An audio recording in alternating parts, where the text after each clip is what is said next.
Boa tarde. Ele deixou a pasta da Secretaria de Trabalho, Esporte e Lazer de Salvador para voltar à Câmara de Vereadores e disputar a presidência da casa. Foi eleito com 42 dos 43 votos e, a partir de 2 de janeiro de 2019, assume o desafio de estar à frente do Poder Legislativo da capital baiana. Geraldo Júnior é o convidado de hoje do Band Entrevista. Boa tarde, vereador. Boa tarde, Carol. Tudo bem? Tudo jóia. Eu queria saber o seguinte, o senhor já está aí no segundo mandato, né, como vereador aqui da capital baiana. Por que agora largar uma secretaria para se candidatar a presidente? Na verdade, a gente está no terceiro mandato na Câmara Municipal de Salvador, né? E tão logo assumi essa terceira legislatura, recebi um convite do prefeito Assemineto para compor a gestão municipal na condução da gestão da Secretaria de Trabalho, Emprego, Renda, Esporte e Lazer da nossa cidade. A presidência da Câmara Municipal de Salvador é um sonho de todo e qualquer vereador eleito pela cidade. Somos 43 vereadores. No meu primeiro mandato, eu dizia que teria um sonho, que era presidir, era liderar, era governar, administrar o Legislativo Municipal. E algumas pessoas me perguntaram o porquê agora.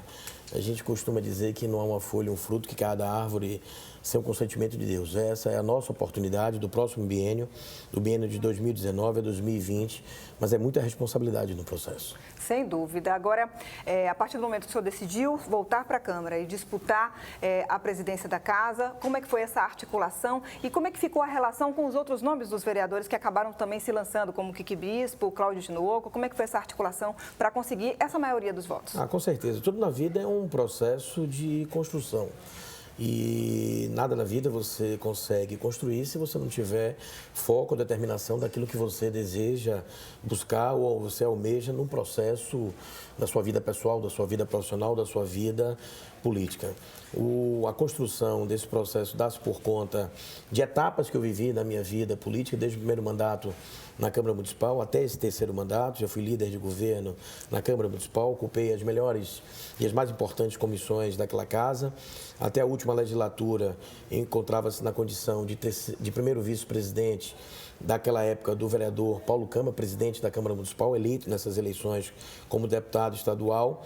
E determinei como foco a possibilidade de, num momento de muita crise econômica, social, de valores e política que o país vive hoje, que a cidade do Salvador desse uma resposta a esse processo de fadiga na política.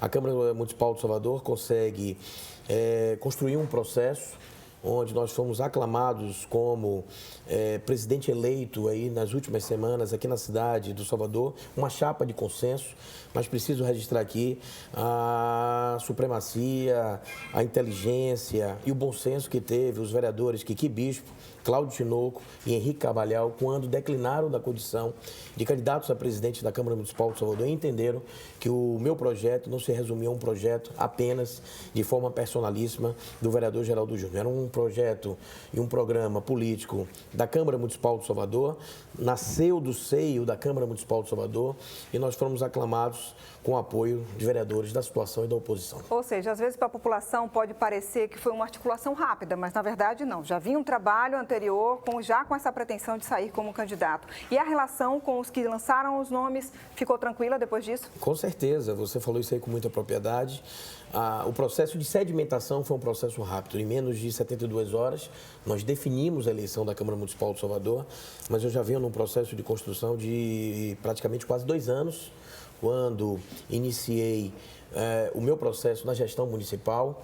Agradeço aqui ao prefeito Assemineto pelos 22 meses a mim rotulados na administração municipal, ao aval que me deu para retornar à Câmara Municipal e a boa relação que gozo com esses vereadores. Vereador Kiki Bispo, para você ter uma ideia, dada a nossa relação de confiança e amizade, é o meu primeiro vice-presidente na mesa diretora, eleito, proclamado pela Câmara Municipal de Salvador. O vereador Cláudio Tinoco já é um marinheiro de primeira hora. Já tinha rotulado que se não viabilizasse a sua candidatura, estaria ao meu lado. E o líder e amigo do governo na Câmara Municipal, o vereador Henrique Carvalhal, já tinha também na mesma esteira sedimentado essa questão. E como é que está sendo esse processo de transição? Porque só a partir de 2 de janeiro que assume a presidência, mas daqui para lá como é que tem sido esse trabalho de transição? Outro assunto aí que a gente merece dar um esclarecimento, nós fomos fomos eleitos e proclamados já como presidente da Câmara Municipal de Salvador, um fato inédito no país. Existe um presidente em exercício, o amigo e vereador Léo Prates. A partir de amanhã nós iremos começar um processo de transição das questões relacionadas à Câmara, aí eu falo das questões relacionadas aos contratos, das questões jurídicas, de contratação, da folha de pagamento, do orçamento, para que a gente possa dar à sociedade um parâmetro daquilo que iniciou lá atrás com o vereador Paulo Câmara, depois na mesma esteira, em ato contínuo, o vereador Léo Prates e agora, com certeza, no mesmo caminho, o vereador Geraldo Júnior. Mas do trabalho feito até agora com o atual presidente Léo Prates, o que é que o senhor pretende dar seguimento? Sim, algo que é muito importante, você deve ter acompanhado aí nos jornais de grande circulação, na mídia televisiva, na radiodifusão, a gente tem falado muito das questões relacionadas à austeridade e à transparência dos atos do Poder Legislativo. E eu quero alavancar e intensificar esse processo.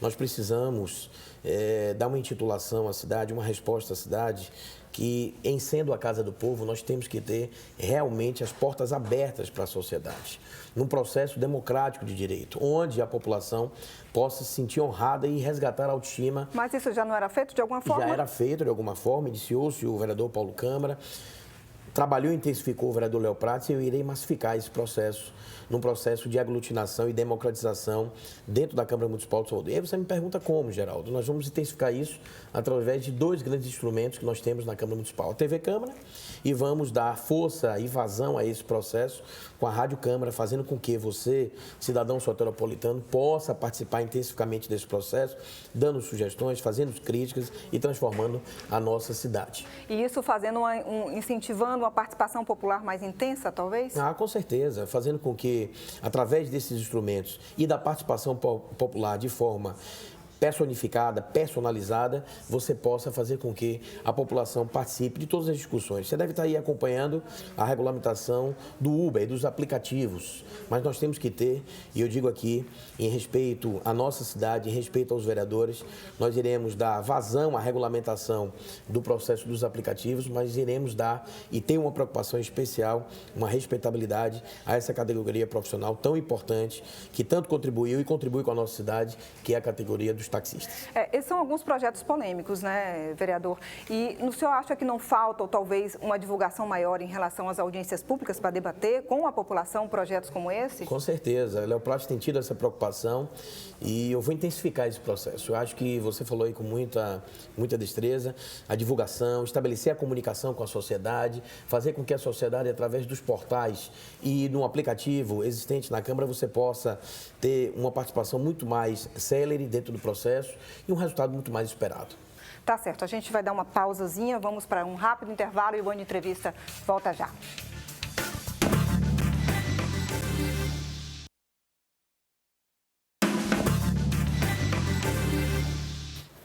O Band Entrevista de hoje recebe o presidente eleito da Câmara de Vereadores, Geraldo Júnior. Vereador, a gente falando um pouquinho no bloco anterior sobre a eleição da Câmara, da mesa diretora, também foi antecipada. Normalmente ela seria em dezembro. Por que essa antecipação?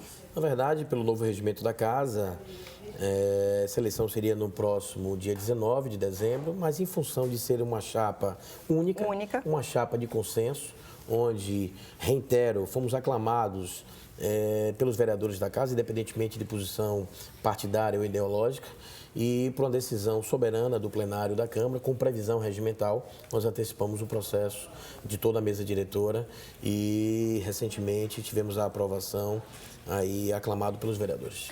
A Câmara de Vereadores tem um orçamento aí de 187 milhões, um quadro de pouco mais de 1.000 servidores, entre comissionados e efetivos. Como é que o senhor pretende administrar esse orçamento diante também de um momento em que a sociedade aclama muito a questão do enxugamento da máquina pública, de economia pública? Como é que o senhor pretende administrar esse orçamento? Com certeza, você deve ter acompanhado aí as últimas notícias daquilo que vem falando na imprensa. Amanhã inicia-se o processo de transição na Casa. Fiz questão de, como um dos primeiros pontos, trabalhar as questões relacionadas à folha de pagamento, a questão orçamentária. Estaremos totalmente adstritos ao que determina, o que recomenda a Lei de Responsabilidade Fiscal. Eu acho isso de extrema importância. Nós sabemos que você falou aí anteriormente que o país clama e conclama para que a gente possa refazer a máquina pública, tá? Mas quando eu falo refazer a máquina pública, significa também você mudar conceitos, você mudar paradigmas, você mudar a forma de tratar a coisa pública. Então, nós iremos, inclusive, a partir da quarta-feira, já ter um trato especial, um comando especial, uma relação especial com os servidores da casa, com a Associação de Servidores da Casa, mas também em relação aos últimos concursados, né? Eu ia perguntar isso, porque esse ano já teve um concurso público da Câmara de Vereadores. A pretensão é que comece a chamar a partir do ano que vem? É o nosso entendimento, mas eu não quero ser precipitado ao ponto de não conhecer aquilo que lá estabelecido em relação aos fatos e as condições orçamentárias e o que tem de previsão em relação ao vereador Léo Prates. Na próxima semana, eu já poderia dar isso em primeira mão para você. A gente estava falando um pouquinho sobre os projetos polêmicos que devem ser votados na Câmara de Vereadores, que sempre são votados, são debatidos, discutidos. A partir do ano que vem, deve ser votada a lei orgânica do município, que é importante que se diga, que é uma lei extremamente importante, que é considerada até a Constituição Municipal. Como é que está sendo a discussão para a aprovação da lei orgânica? Tive a sensibilidade do vereador Léo Prates, presidente em exercício da Câmara Municipal de Salvador. Esse é um processo que está em tramitação nas comissões lá na Câmara Municipal, na Casa Legislativa, mas reitero que fiz um apelo ao mesmo, que deixasse esse entendimento, essa discussão para a condução do próximo presidente da Casa no próximo biênio. O vereador Edivaldo Brito, que hoje é corregedor da Câmara Municipal de Salvador, no meu exercício, por determinação e por ato do presidente, será nomeado o meu procurador parlamentar, irá ter toda a incumbência e toda a autonomia necessária, ele pelo jurista que é, pelo conhecimento que tem na vida do judiciário, na vida da advocacia, possa conduzir os rumos junto com os vereadores para que a gente possa ter dentro da Câmara Municipal, e já falo aqui em primeira mão para vocês, na unidade televisiva, terei o vereador Alexandre Aleluia na condução da presidência da Comissão de Constituição e Justiça. O senhor falou em fazer uma gestão com transparência, com aproximação da sociedade à Câmara de Vereadores, mas o que é que o senhor coloca como prioridade a partir do dia 2 de janeiro? Com certeza, a gente fala isso aí, eu falei em relação às questões relacionadas aos servidores, já falei das questões relacionadas aos últimos concursados no processo, ao chamamento, às questões orçamentárias, mas eu quero cada vez que passa ter a oportunidade, e isso vai ser condição precípua na nossa gestão, a aproximação da Câmara Municipal de Salvador com você, da nossa cidade, você cidadão soteropolitano. Você terá a oportunidade, através do nosso portal, lançado ainda no mês de novembro pelo vereador Léo Prates, mas acima de tudo, através da TV Câmara e da Rádio Câmara, ter a oportunidade de verdadeiramente e incisivamente participar de todos os processos da Câmara Municipal, todas as audiências públicas sinalizadas, todas as sessões que versem a esse processo e dar vazão através da TV Câmara, principalmente a transmissão ao vivo de todos os atos e em relação ao processo do Legislativo. E projetos como a Câmara Itinerante, como a Escola do Legislativo, de que maneira isso vai ser conduzido a partir de agora? Com certeza, é uma das preocupações que tenho. Nós temos aí a Câmara Itinerante, que atualmente é gerida pela vereadora Aladir Souza, passará a ter o comando do vereador Luiz Carlos Suíca, e a Escola Legislativa, mantendo um trabalho de excelência realizado pela vereadora Marta Rodrigues. Nós iremos intensificar esse processo. Somente através desse processo de formação do cidadão, principalmente do cidadão jovem, você possa ter a consciência de cidadania e que se faça valer que o espírito democrático, você vê que eu falo isso reiteradamente, do processo do espírito democrático de direito faça e seja uma realidade aqui na nossa sociedade. Esse pode ser, inclusive, um caminho para que a sociedade tenha uma visão melhor sobre o papel do político na sociedade, né? Com certeza. Muitas pessoas desconhecem qual é o papel do legislativo, seja ele de uma forma verticalizada no universo federal, estadual ou municipal. E aqui em Salvador não é diferente, nas grandes capitais isso não é diferente. Então nós vamos buscar fortalecer esse processo de interação entre a sociedade e o poder legislativo. Eu costumo dizer o seguinte, tem algo muito interessante que a gente costuma observar na Polícia Militar quando eles falam da corrente do bem. Então a Câmara Municipal terá dentro desse processo a corrente do social, da relação da sociedade para com o poder público. O senhor tem falado sobre dar mais estrutura para os vereadores trabalharem? De que maneira essa estrutura o senhor pretende dar, diferente do que é feito até agora? É a intensificação do processo legislativo. Todos sabem que para que o processo legislativo ele venha ser contundente, ter eficácia e eficiência no processo, ele precisa que as comissões estejam bem estruturadas. Nós sabemos que isso foi uma preocupação de Paulo Câmara, depois por Léo Prates, e eu irei dar uma cobertura maior a esse processo, dando estruturação operacional, qualificação e treinamento dos técnicos que acompanham essas comissões. Mas o que é que significa dessa estruturação operacional para que as pessoas possam entender? Essa estruturação operacional significa, em relação à mão de obra, é você qualificar, treinar e incentivar o conhecimento técnico por parte desses profissionais, desses técnicos que dão o subsídio, que dão a informação, que dão o laço para que o vereador possa atuar dentro das comissões. Melhores estruturações operacionais, estrutura física, para que a sociedade, para que o cidadão soteropolitano possa acompanhar de perto aquelas categorias profissionais, setoriais, empresariais, aquilo que faz as comissões, mas acima de tudo através das transmissões. Então esse fortalecimento de ordem pessoal, que é você qualificar e treinar esses profissionais para as atividades específicas, e isso aí vai ser uma das nossas principais prioridades. Em relação ao orçamento, eu vou dar uma questão muito clara.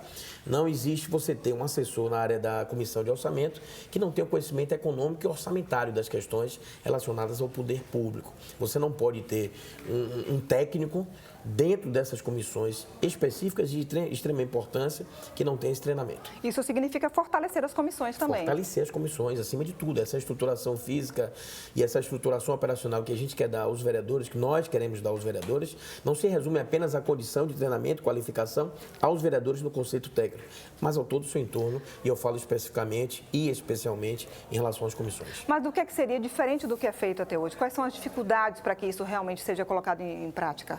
Tem a possibilidade orçamentária, ter a visão orçamentária, ter o enquadramento orçamentário. A gente fala isso no termo jurídico, se chama afetar no orçamento a possibilidade de ter um recurso destinado ao treinamento, capacitação, inclusive observando, você deve ter visto também o que a gente sinalizou aí com muita eficiência, de que esses técnicos, servidores, terceirizados, assessores técnicos, possam ter modelos como tem na Câmara Municipal de Vereadores do Rio de Janeiro, de São Paulo, na Câmara dos Deputados, no Congresso Nacional, treinamento específico para a questão relacionada a esse atributo. Aí você me pergunta, qual a diferenciação do que se tem e do que se vai fazer? Maior intensificação e ventilar, afetar e carimbar no orçamento questões relacionadas a valores para esse tipo de despesa. Tá certo, a gente vai dar um intervalo mais uma vez. O Band Entrevista volta em instantes.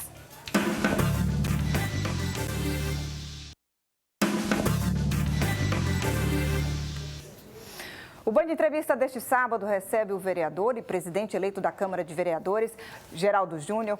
Vereador, a gente estava falando sobre as comissões, o senhor falou muito em relação a fortalecer o trabalho das comissões. Já tem os nomes para as comissões para essa gestão de 2019? Alguns nomes, né? Esse é um processo que eu estou tendo uma cautela muito especial. Tenho conversado com os vereadores da casa. Você vê que de forma atípica nós tivemos e temos agora eleito uma nova mesa diretora composta dentro das proporcionalidades com vereadores da situação e da oposição, e eu quero dar esse mesmo caráter da respeitabilidade às comissões. Nós já temos aí escolhidos por mim o presidente da Comissão de Constituição e Justiça, o vereador Alexandre Aleluia. Nós temos na presidência da Comissão da Mulher a vereadora Ireuda, pelo trabalho social e destinado às mulheres na cidade do Salvador. Nós temos na Comissão do Carnaval, mantido nessa condição pelo trabalho de excelência que vem realizando o vereador Moisés Rocha. Na Comissão dos Transportes, pela vinculação das atividades relacionadas ao mundo público, mas em relação ao sindicato dos rodoviários, o vereador Hélio Ferreira. Temos também, já sinalizado no processo, e há um entendimento aí do partido Podemos, sempre pela ligação que tem à área da educação, o vereador Sidney, que declina dessa condição e possa ser que, escolhido nesse processo, referendado com a presidência estadual do partido, venha ocupar esse cargo, o vereador Toninho Carolina. E fazer essa articulação não deve ser fácil também, Não né? é fácil, não é fácil.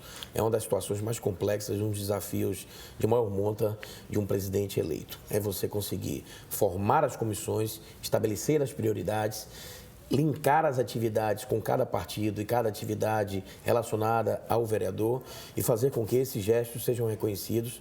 Afinal de contas, eu fui aclamado pelos vereadores. Então, a minha ideia, o meu patamar, que é exemplo do que fiz na formação da mesa diretora, foi o meu primeiro desafio. Eu possa, da mesma sorte, fazer com parcimônia em relação às comissões da casa, que não é um papel fácil. É isso que eu ia lhe perguntar, porque não é um papel fácil, porque você também tem que tentar agradar os seus companheiros ali de casa, né? Com certeza. E essa é uma dificuldade, porque você há de observar que existem vereadores que disputam e debatem e são condutores de situações temáticas semelhantes, por simetria, na cidade do Salvador. Então, você fazer com que essa realidade seja uma realidade que seja recepcionada pelos vereadores da casa, essa é uma tarefa muito difícil, mas eu conto com o apoio dos partidos. Afinal de contas, recebi o apoio de todos os partidos da Câmara Municipal de Salvador. Faço um registro aqui especial, um agradecimento ao PSOL, ao vereador Hilton Coelho, eleito também deputado estadual, que teve por supremacia também soberania não lançar candidatura, como é uma decisão unânime aí nas grandes capitais, em todo o legislativo. Então, essa decisão de fazer com que a democracia também impere nas comissões, respeitando o espaço de cada um, respeitando o contraditório em relação a vereadores de situação e oposição, será mantido pelo presidente. Eu ia lhe perguntar isso, em relação a esse diálogo com a oposição, que promete, como sempre, vir de forma muito incisiva. Com certeza, esse equilíbrio e a respeitabilidade você deve ter noticiado aqui.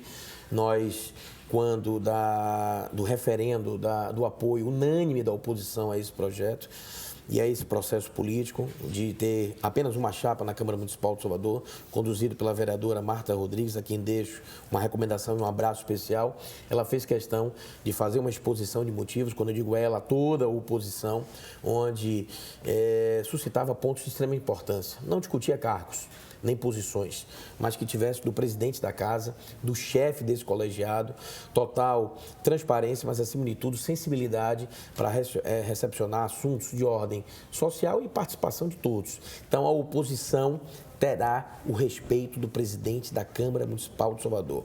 Irei respeitar toda e qualquer posição partidária e ideológica da casa, desde que seja feita com equilíbrio, com sensatez, aliás, uma peculiaridade da Câmara Municipal de Salvador.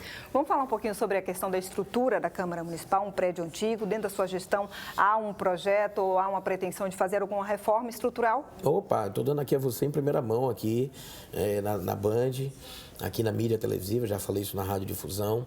Agradecer aqui o deputado federal Cacá Leão, que conseguiu destinar e afetar uma emenda na ordem de 8 milhões de reais. Em ato contínuo, ao dia que fui aclamado e referendado como presidente da Câmara Municipal de Salvador, fiz uma visita ao IFAM, ao Bruno, e estabeleci com ele um cronograma, um fluxograma do que iremos estabelecer do processo de licitação. É uma emenda na ordem de 8 milhões de reais. Devo dizer aqui também em primeira mão que na primeira quinzena do mês de janeiro estaremos licitando essa obra para a reforma não só do Paço Municipal, mas todos os prédios que envolvem a Câmara Municipal de Salvador. Na mesma esteira, na razoabilidade daquilo que você me perguntou, de dar uma melhor condição ao vereador. Uma condição no plenário, uma condição nas comissões, mas uma condição estrutural e operacional para aqueles que lhe seguem também no gabinete dos vereadores. Vereador, vamos falar sobre 2020, né? Estamos ainda no final de 2018, mas claro que já vamos pensar lá na frente, em 2020. O senhor falou que o projeto de ser presidente da Câmara de Vereadores não é de agora, vem um projeto já antigo, seu, pessoal, mas o senhor também já declarou que tem vontade de se candidatar a prefeito aqui da capital. Eu sou um homem de missões. Se você acompanhar toda a minha trajetória pessoal, minha trajetória profissional como advogado aqui no estado da Bahia, e não é diferente na vida pública. Tudo na vida que faço de ordem planejada. Por enquanto, eu tenho uma missão de cumprir esse biênio como presidente da casa. Algumas pessoas me perguntaram se eu teria uma vontade de ser prefeito da cidade. Quem não quer ser prefeito da primeira capital do país e quem não quer ser prefeito de uma cidade como Salvador, a quem tem um amor especial? E ser presidente de uma Câmara da capital baiana te gabarita para isso também. nos gabarita para isso. Nós sabemos que a Câmara Municipal de Salvador é a maior e a mais antiga das Américas. Isso é uma responsabilidade muito grande, mas eu lhe falei que eu estou no foco desse próximo biênio. Eu tenho um líder político, se chama ACM Neto. Em nenhum momento da minha vida pública e pessoal tomei qualquer tipo de decisão sem ouvir, sem dialogar, sem intermediar um conceito, uma relação com o prefeito ACM Neto. Eu estou nessa missão. A missão que me for dada em 2020, junto com o prefeito ACM Neto, no entendimento com o prefeito ACM Neto, nós iremos caminhar. Agora, eu quero deixar aqui muito bem registrado. Nesse processo de 2020, você pode abrir aspas e deixar registrado, a Câmara Municipal de Salvador, ela sairá de um papel de coadjuvante do processo. Nunca mais na história da Câmara Municipal de Salvador, ela irá ser levada a reboque. Ela irá ser protagonista principal, junto com o prefeito da cidade, desse processo. Independentemente, eu deixo aqui registrar, de posição partidária ou ideológica. Nós sabemos que temos um legislativo com 43 vereadores. Esses 43 vereadores representam a cidade. Então, a Câmara Municipal de Salvador, em 2020, será ouvida nesse processo. É uma garantia que dá o presidente da Câmara Municipal de Salvador, eleito nesses últimos dias. Vereador, eu quero te agradecer, te desejar uma boa gestão, tá? Em 2019, que o senhor consiga colocar em prática tudo que foi colocado aqui e os seus projetos. Com certeza. Nós é que agradecemos essa oportunidade e eu quero voltar aqui, viu, a cada trimestre, para que a gente possa dar uma prestação de contas para você. Obrigado, hein, Carol? Já está convidado. Muito obrigada, Rosil. Um abraço. O Band Entrevista de hoje termina aqui. Para você, um bom fim de semana. A gente volta a se encontrar na segunda-feira. Até lá.